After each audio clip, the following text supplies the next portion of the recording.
Today on Goji Center, the Monsterverse roster of Titans has been expanded once again, with the introduction of a new Titan, Titanus Abaddon. In this episode, we'll be doing a quick speculative breakdown of what we know about this Titan, breaking down all physical characteristics, and seeing how it might fare against other kaiju like Kong. Subscribe if you haven't, and let's dive right in. To fully understand this Titan, we must first take into account certain events that happened in the Monsterverse timeline some time ago. We are technically talking about post-2014 when Godzilla first emerged against the Mutos. Titanus Abaddon is a Titan that technically already existed in the Monsterverse lore. The first time we've heard about this kaiju was actually back in 2019 in Godzilla King of the Monsters. But before those events, more specifically between the years of 2014 and 2019, Monarch had started what might have been the most expensive initiative of the century, building multiple outposts around the world in record time, or should we say, containment facilities around more than 17 Titans that were rapidly being discovered around the world. One of these being Titanus Abaddon. Titanus Abaddon before 2019 was discovered in Wyoming in the United States, more specifically somewhere underneath a natural landmark known as Devil's Tower. To study this creature and keep it under containment, dozens of engineers, architects, Monarch scientists, and contractors rapidly began the construction of a containment facility around this Titan, wherever it was hidden. This place, Devil's Tower, might have been one of the many reasons why this Titan was named Titanus Abaddon. Why?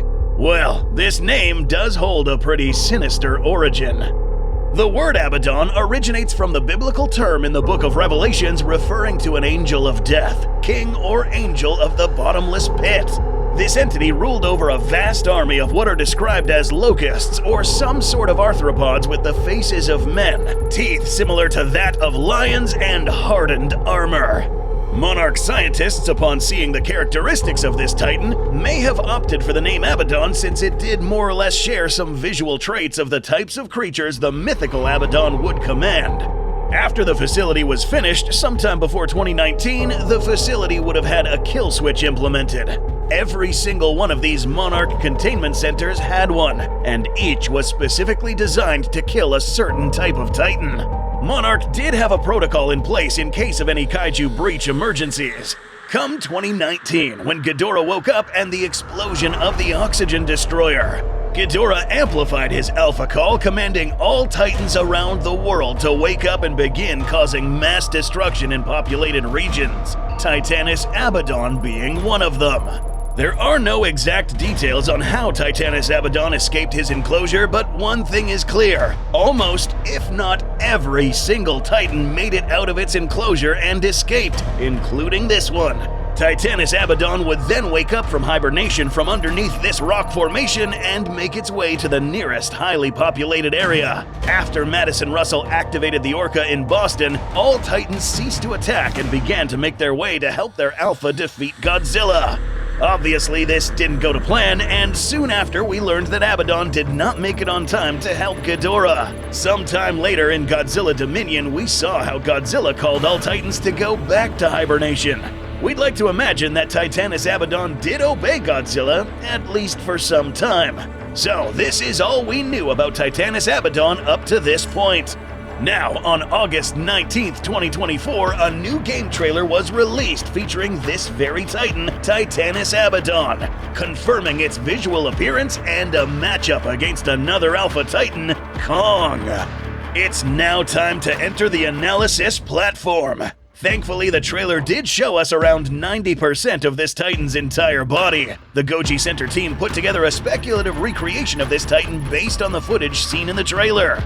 Immediately, we'll notice some attributes that were mentioned in the biblical depiction of the creatures controlled by Abaddon. The most notable feature of this kaiju is the skull-faced formation on top of its head, technically known as a spider's cephalothorax, which houses the arachnid's brain and other vital organs such as its 8 eyes.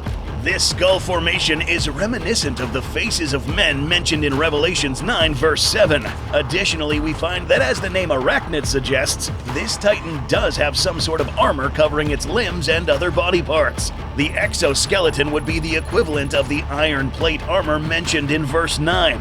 Finally, another attribute borrowed from the biblical scripture is the mention of a jaw full of teeth.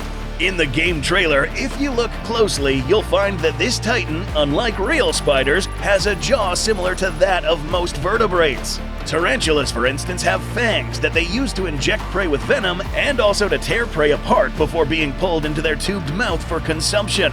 Not this one, though. This titan, despite sharing many arachnid attributes, has evolved to have a jaw filled with teeth capable of swallowing large chunks of meat and not relying on pre-digesting its food similar to tarantulas. This takes us to our next body part, the legs.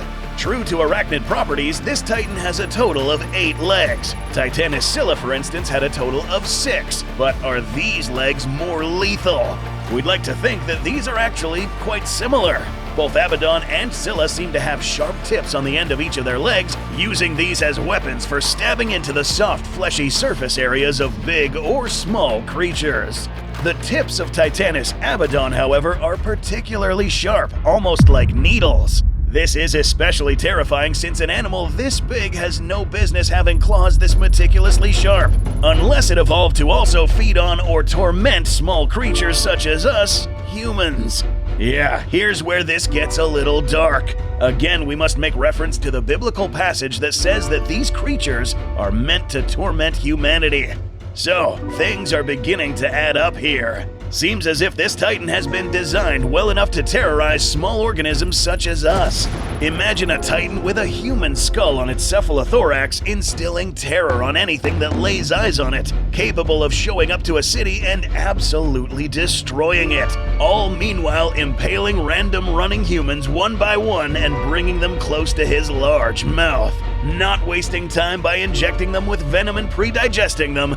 No, just throwing them in its mouth. And not only that, potentially preserving them in silk casings for later consumption. Or, who knows, instilling even more terror in the surviving inhabitants. Yeah, spiders are known for preserving prey in silk casings. In the game trailer, we do see these hanging objects that do more or less resemble dead people delicately wrapped in silk.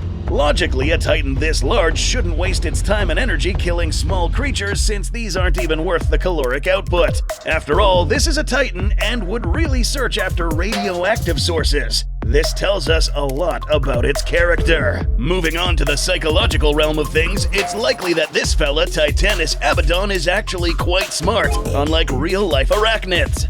This guy is intelligent enough to probably obsess over certain actions, such as finding pleasure in tormenting other intelligent beings, such as humans. And in this new game coming up, we'll likely see this titan take its time chasing the main character. Again, a creature this big has no real reason to spend all its energy chasing after a peanut's worth of calories, unless it's doing it for fun or for a different reason. In the game trailer, we do notice this little guy. Proportionally small. Let's be real, if we see any one of these spiders crawling around, the whole town's gotta go. These are likely smaller creatures that are either controlled by Abaddon itself, sending these little fellas to hunt down any stray humans that escaped in small, narrow spaces. This wouldn't be the first time we see hive mind hierarchy in the Monsterverse. In Godzilla Dominion, we find cases such as that of the murderfish controlling smaller Dunkleosteus-type creatures, and Camazotz, who also had his minions. Abaddon may have the same dynamic going on here. If not, these may just end up being the offspring. At the end of the game trailer, we do have the confirmation that this titan will face Kong in combat. Now, note that this game takes place shortly after the events of Godzilla vs. Kong in the year 2024, meaning that Kong will briefly have to re-emerge to the surface world for reasons that will be revealed in-game. This fight will be interesting, since we see Kong in this trailer without any weapons, and he may end up needing them, since Titanus Abaddon is armed with long appendages that give it a clear advantage at range. One well-placed strike at a soft, squishy organ can spell doom to the ape, especially since this titan can also snap back with a mouthful of teeth. We'll be covering this titan again in the near future once more information is released.